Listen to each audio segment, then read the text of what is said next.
दराडे गेले आणि पिंजर पोलीस स्टेशनचा दरारा संपला. कायदा सुव्यवस्था ढासळल्याची नागरिकांमध्ये चर्चा.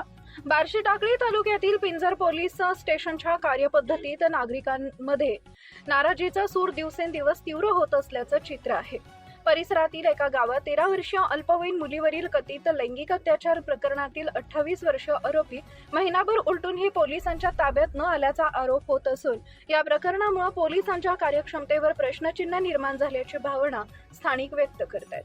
स्थानिकांच्या म्हणण्यानुसार पिंजर पोलीस स्टेशनचे तत्कालीन ठाणेदार गंगाधर दराडे यांच्या कार्यकाळात कायदा व सुव्यवस्था राखण्याला सर्वोच्च प्राधान्य दिलं जात होतं. अवैध धंद्यांवर सातत्यानं कारवाई होत असल्यानं गुन्हेगारी प्रवृत्तीवर मोठा वचक निर्माण झाला होता.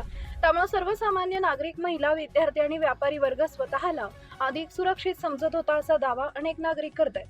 मात्र नवीन ठाणेदार गजानन ज्योतिराम राठोड यांनी पदभार स्वीकारल्यानंतर परिस्थितीत बदल झाल्याची चर्चा परिसरात सुरू आहे. अवैध धंद्यावर अपेक्षित कारवाई होत नसल्याचा आरोप नागरिकांकडून केला जातोय. सार्वजनिक ठिकाणी सुरू असलेल्या कथित बेकायदेशीर व्यवसायामुळे कायदा सुव्यवस्थेवर विपरीत परिणाम होत असल्याची भावना व्यक्त केली जाते. विशेष म्हणजे अल्पवयीन मुलीवरील कथित अत्याचारासारख्या अत्यंत गंभीर गुन्ह्यातील आरोपी अद्याप फरार असल्याचा आरोप अधिक चिंतेचा विषय ठरतोय. अशा प्रकरणांमध्ये आरोपींना तातडीनं अटक होणं अपेक्षित असताना तपासात होत असलेल्या कथित विलंबामुळे नागरिकांमध्ये अस्वस्थता वाढत असल्याचं बोललं जात आहे. स्थानिक नागरिकांचं म्हणणं आहे की पोलीस प्रशासनाची खरी ताकद केवळ गुन्हा दाखल करण्यात नसून गुन्हेगारांना तातडीनं अटक करून कायद्याचा धाक निर्माण करण्यात असते.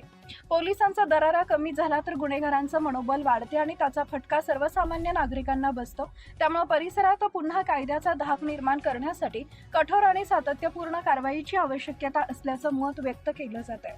धुमाकूळ महाराष्ट्र न्यूज मुख्य संपादक प्रदीप वाघ, कार्यकारी संपादक प्रदीप गावंडे, अकोला.